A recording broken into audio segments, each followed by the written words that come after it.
ये क्या हुआ? दिल्ली में तापमान 52 डिग्री सेल्सियस, टूटे सारे रिकॉर्ड। दोस्तों, भारत के किसी भी शहर में चले जाएं, वहां लोग ये कहते हुए मिल जाएंगे, ऐसा पहले नहीं होता था जब हम बच्चे थे, इतनी गर्मी नहीं होती थी। आपने लोगों को यह भी कहते हुए अक्सर सुना होगा, मैं पहले भी इस शहर में आ चुका हूं, लेकिन उस वक्त इतनी गर्मी नहीं थी।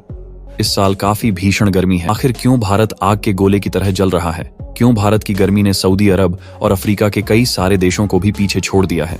और वह कौन सी वजह है कि इस साल भारत में सबसे ज्यादा गर्मी पड़ने वाली है? जी हाँ दोस्तों, गर्मी का मौसम बस शुरू ही हुआ था और गर्मी का कहर देखकर ऐसा लगने लगा कि इस बार गर्मी जीने नहीं देगी। लेकिन आखिर ऐसा क्यों हो रहा है? क्यों हीटवेव की वजह से लोगों की जानें जा रही हैं? आज के इस वीडियो में हम सिर्फ इन प्रॉब्लम्स के बारे में बात नहीं करेंगे, बल्कि बताएंगे कि कैसे भारत को आग का गोला बनने से रोका जा सकता है।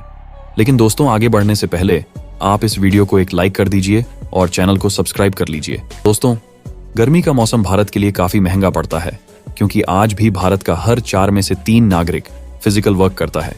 कोई खेती करता है, कोई कंस्ट्रक्शन के काम में लगा हुआ है, कोई सड़क किनारे सामान बेचता है, तो कोई ऑटो रिक्शा चलाता है। इस तरह के कई सारे लोग आपको खुले आसमान के नीचे काम करते हुए मिल जाएंगे, और यह सब कुछ दोपहर के समय तपती गर्मी में होता है। गर्मी की वजह से लोगों की प्रोडक्टिविटी 10% कम होती है, डिहाइड्रेशन होता है, जल्दी थकान महसूस होती है और लोग ठीक तरह से काम नहीं कर पाते, जिस वजह से जीडीपी पर सीधा असर पड़ता है। और आंकड़ों के अनुसार 2030 तक इस प्रोडक्टिविटी लॉस का जीडीपी पर असर 2.5 से 4.5% तक होगा, यानी कि $126 बिलियन भारत को इस साल सिर्फ गर्मी की वजह से नुकसान हो जाएगा। दोस्तों, भारतीय शहरों का स्वरूप पिछले कुछ दशकों में काफी बदला है। यहाँ की हरियाली में दिनों दिन कमी आ रही है, धड़ल्ले से पेड़ काटे जा रहे हैं, इमारतों की संख्या बढ़ रही है, घरों में एसी का इस्तेमाल बढ़ रहा है, पक्की सड़कों का विस्तार तेजी से हो रहा है, और यही वजह है कि तापमान भी उसी रफ्तार में बढ़ रहा है।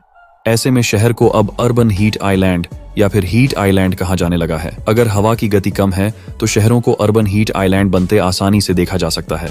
शहरों में जितनी ज्यादा जनसंख्या होगी, हीट आइलैंड बनने की गुंजाइश उतनी ही ज्यादा होगी। जब हम शहरों की सीमा पार करते हैं, हमें राहत महसूस होती है। उत्तर पश्चिम भारत, खासतौर से दिल्ली, पिछले 1-2 हफ्ते से भयानक गर्मी से भभक रहा है। उत्पीड़न करने वाली हीट वेव है, लोग परेशान हैं, बेहाल हैं, लेकिन गर्मी कम नहीं हो रही है। अधिकतम तापमान सामान्य से करीब 8 डिग्री सेल्सियस ऊपर चल रहा है।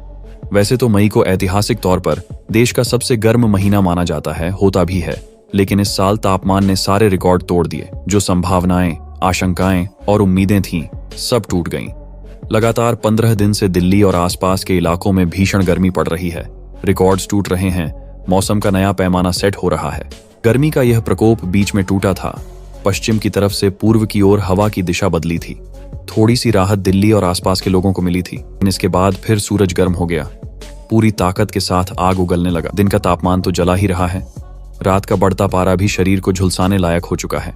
लोग रात में ढंग से सो नहीं पा रहे हैं, इससे उनका पूरा दिन खराब हो रहा है। रात का ठंडा नहीं होना, यानी अगले दिन और ज्यादा गर्म, इससे शारीरिक दिक्कतें हो रही हैं, मानसिक समस्याएं भी हो रही हैं। सबसे ज्यादा समस्या बुजुर्गों और बच्चों को हो रही है। विश्व मौसम संगठन कह चुका है कि साल 2021 की तरह इस साल भी गर्मी से निजात नहीं मिलेगी, बल्कि इसमें इजाफा ही होगा। भारत के अलग अलग हिस्सों में गर्मी एक समान नहीं पड़ती। दक्षिण में तापमान बढ़ा है, लेकिन उत्तर, मध्य और पश्चिमी भारत में हालत ज्यादा खराब है।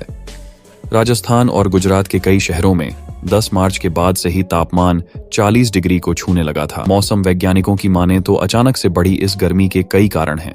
भारत में अक्सर सर्दियों में बारिश होती है, कहीं कम तो कहीं ज्यादा।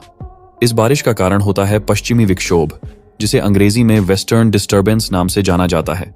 भूमध्य सागरीय क्षेत्र में बनने वाला ये तूफान भारत के उत्तर पश्चिमी इलाकों में सर्दी के मौसम में बारिश का कारण बनता है। कहा जा रहा है कि इस बार वेस्टर्न डिस्टर्बेंस कमजोर था, जिस वजह से सर्दियों में बारिश कम हुई है। मार्च में जो प्री मानसून बारिश होती थी, वो भी नहीं हुई। पहाड़ों पर बर्फबारी भी होती थी, जो इस बार नहीं हो रही है, इसलिए तापमान जल्दी बढ़ गया है।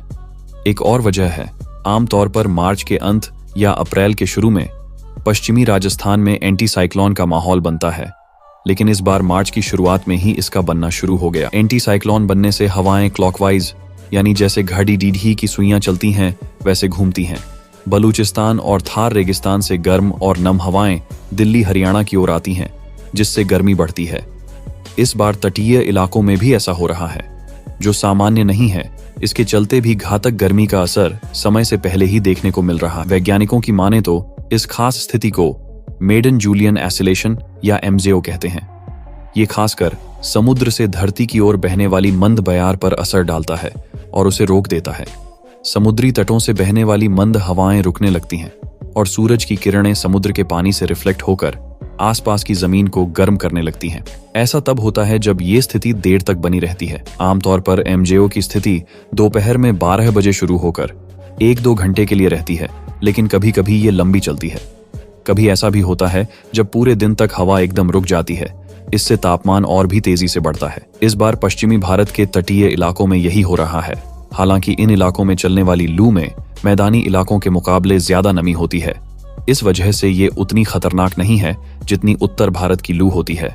जर्मन वेबसाइट डॉयचे वेले की रिपोर्ट के मुताबिक गर्मी बढ़ने के कारण भारत दुनिया के सबसे गर्म देशों में शामिल हो गया है। वर्ल्ड वेदर एट्रीब्यूशन ग्रुप ने मौसम से जुड़े ऐतिहासिक डेटा का विश्लेषण किया और बताया कि भौगोलिक तौर पर भारत के बहुत बड़े हिस्से को प्रभावित करने वाली हीट वेव यानी लू 100 साल में कभी एक बार चलती है। लेकिन इंसानी गतिविधियों की वजह से हो रहे जलवायु परिवर्तन के चलते इसकी संभावना 30 गुना बढ़ गई है। गर्मी बढ़ने की वजह से अन्य कई तरह की समस्याएं भी खड़ी हो रही हैं। बिजली पानी की किल्लत, बीमारियों का खतरा, फसलों को नुकसान और खाने का संकट। राष्ट्रीय और अंतर्राष्ट्रीय शोध में भी ये बातें सामने आ चुकी हैं। तेजी से चढ़ रहे पारे का असर आम लोगों पर तो पड़ ही रहा है। किसानों को भी आशंका है कि इस बार गेहूं की फसल प्रभावित हो सकती है। दरअसल ज्यादा गर्मी में गेहूं समय से पहले पक जाता है। कृषि जानकारों का कहना है कि गेहूं का दाना सामान्य तापमान में पकता है, लेकिन गर्मी ज्यादा होने पर दाना न तो अच्छी तरह फूलता है और न ही सही ढंग से पकता है। अधपका और सख्त दाना होने की वजह से गेहूं के स्वाद और पौष्टिकता में भी कमी आती है। इस वजह से किसानों को पैदावार घटने का डर सता रहा है। फिलहाल पूरे देश में पसीना छुड़ाने वाली गर्मी है। तत्काल गर्मी से राहत नहीं मिलेगी। मौसम विभाग के अनुसार अगले 2 दिनों में और गर्मी पड़ेगी। मौसम विज्ञानियों को एक उम्मीद की किरण दिख रही है। उनका कहना है कि देश के पश्चिमी हिस्से में साइक्लोनिक सर्कुलेशन बन सकता है। इससे अरब सागर की नमी खींचकर देश के मैदानी इलाकों तक आएगी। तब जाकर गर्मी से थोड़ी राहत मिल सकती है, लेकिन कब तक ये फिलहाल नहीं पता। अरब सागर की नमी और गर्म हवाओं की वजह से बारिश होने की संभावना है। इससे कुछ समय के तापमान में गिरावट आएगी। हीटवेव से थोड़ी राहत मिलेगी। दोस्तों, वैज्ञानिक इस बात पर जोर देते हैं कि दुनिया को ग्रीन हाउस गैसों के उत्सर्जन में कटौती कर जलवायु परिवर्तन से निपटना होगा।